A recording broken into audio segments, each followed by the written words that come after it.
क्योंकि फर्रुख हबीब ने तो कहा है कि मैं खुद ही अंडरग्राउंड था। आप मेरी बात नहीं समझ रहे थे, वो तो रूहानी मशवरे कर रहे थे, बेगम उनकी कुछ और कह रही थी, मियाँ बीवी का लगता है आपस में भी राब्ता नहीं रहा था। लेकिन बहरहाल ये तो ऑन द लाइटर नोट है। फर्रुख हबीब साहब ने इस्तेकाम पाकिस्तान पार्टी ज्वाइन कर ली है। इस्तेकाम पाकिस्तान पार्टी पाकिस्तान तहरीक इंसाफ का डस्टबिन है, पॉलिटिकल डस्टबिन है। वहां से लोगों को निकाल के इस डस्टबिन में फेंका जा रहा है और फर्रुख हबीब को भी इस डस्टबिन में फेंक दिया गया है। और मैं समझता हूं कि फर्रुख हबीब जो है उन्होंने बहुत देर की आईपीपी ज्वाइन करने में। उनकी आज आईपीपी में बड़ी थर्ड क्लास शमूलियत हुई है।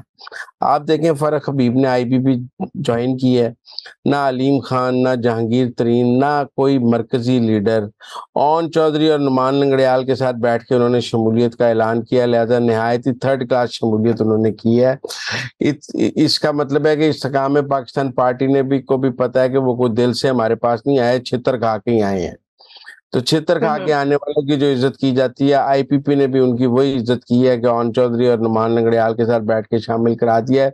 उनकी तो जहांगीर तरीन से मुलाकात की फोटो भी नहीं आई अभी तक, और अलीम खान से, ना उन्होंने उनको पार्टी में वेलकम कहा है। तो मेरे ख्याल में फर्रुख हबीब जो है वो अपने अंजाम को पहुंच गए हैं।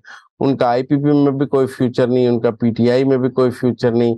उनकी पॉलिटिकल इनिंग जो है वो एक किस्म की इख्तिताम पजीर हो गई है। वो अब इमरान खान के खिलाफ गुफ्तगू करके फयाजुल हसन चौहान, फिरदौस आशिक अवान की तरह अपनी कोशिश करेंगे इम्पोर्टेंस बनाने की।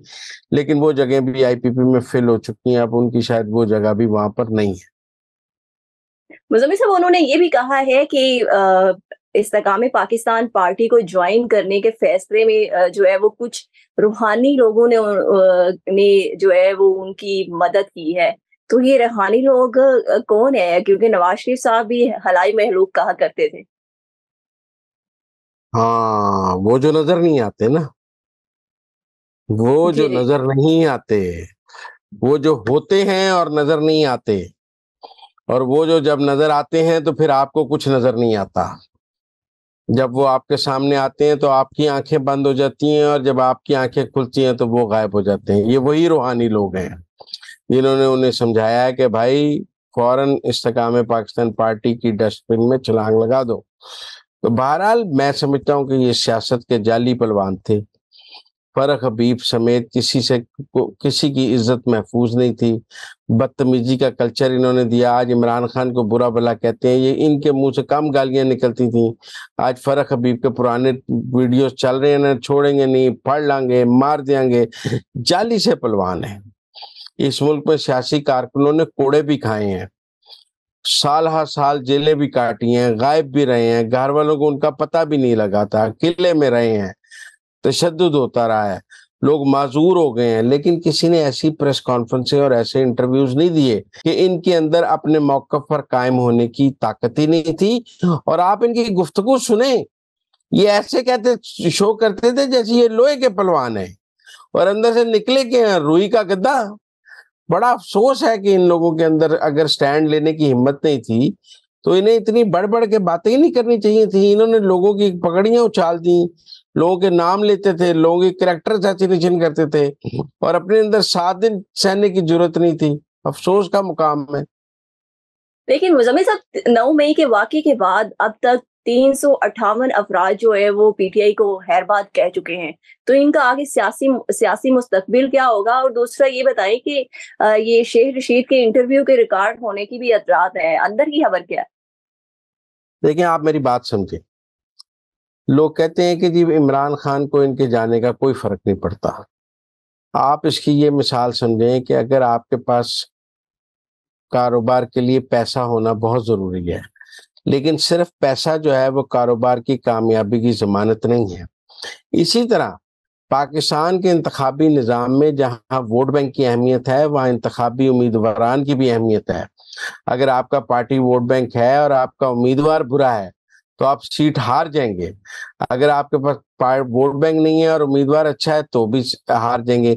इसीलिए जब इमरान खान के पास वोट बैंक था तब भी वो उन अच्छे उम्मीदवारान की तलाश में रहते थे, क्योंकि अच्छा उम्मीदवार ही जीत की जमानत है। खाली वोट बैंक पे सीटें नहीं जीती जा सकती। इन सब लोगों के जाने से इमरान खान के पास से अच्छे उम्मीदवार चले गए हैं, और अब उनके पास उन सीटों पर उम्मीदवार नहीं है, जिसकी वजह से वो सीटें हार जाएंगे। इसलिए अगर आप कहते हैं 358 लोगों ने छोड़ दिया है, तो मुझे लगता है कि कुछ 100 सीटें तो इनमें से वो हार ही जाएंगे। इनमें से कौमी असेंबली के कितने हैं, सूबाई असेंबलियों के कितने हैं, सिंध के कितने हैं, केपी के कितने हैं, पंजाब असेंबली के कितने हैं, तो उतनी सीटें वो हार जाएंगे। ये इंतखाबी उम्मीदवार थे, लिहाजा इमरान खान को नुकसान हुआ है, तहरीक इंसाफ को नुकसान हुआ है, जो इलेक्शन के नताइज में नजर आएगा। अब जो आपका सवाल है शेख रशीद वाला, तो मुझे नहीं जी, जी। लगता शेख रशीद भी कोई खड़े रहेंगे। वो भी चूरी खाने वाले मजनू हैं, सारी उम्र एस्टेब्लिशमेंट की गोद में सियासत की है। उन्होंने तो एक दफा सिर्फ जेल काटी है बेनजीर दौर में। उस वक्त भी जो एस्टेब्लिशमेंट थी वो आईजीआई के साथ थी। हम सबको पता है आईजीआई जो एस्टेब्लिशमेंट है वो बेनजीर को निकालना चाहती थी, लिहाजा उन्होंने जेल से किताबें भी लिखी और जेल में उनको सहूलियात भी थी। फिर वो पंजाब की जेल में थे, और आप मेरी बात समझे ना, तो कोई ऐसी बुरी हालत में नहीं थे। ये सख्ती जो आज सख्ती है शेख रशीद पर, ये उन्होंने कभी नहीं देखी है, और मुझे नहीं लगता वो स्टैंड ले सके। मुझे लगता है उनकी इंटरव्यू प्रेस कॉन्फ्रेंस भी टाइमिंग पर आ जाएगी कि कितने दिन का गैप देना है और कैसे करानी है, बस यही मसला है। ठीक हो गया। वैसे थैंक यू कहा सो जा रहा मच। है वैसे ये कहा जा रहा है कि शेख रशीद कहते हैं मैं सियासत छोड़ देता हूँ, लेकिन उन्हें कहा जा रहा है ना बच्चा, सियासत नहीं छोड़नी, इस्तेकाम पाकिस्तान पार्टी में जाना है। इन सब की सजा और वो यही ये है भी तो कि कहते थे कि जेल उनका दूसरा घर है। जेल घर है ना, तो वो जेल में तो नहीं है। जहाँ वो गए हैं वो भी उन्हीं का ही घर है, अपने घर में ही है, आप बेफिक्र रहे। वो खुद ही तो कहते थे मैं गेट नंबर 4 की पैदावार हूँ।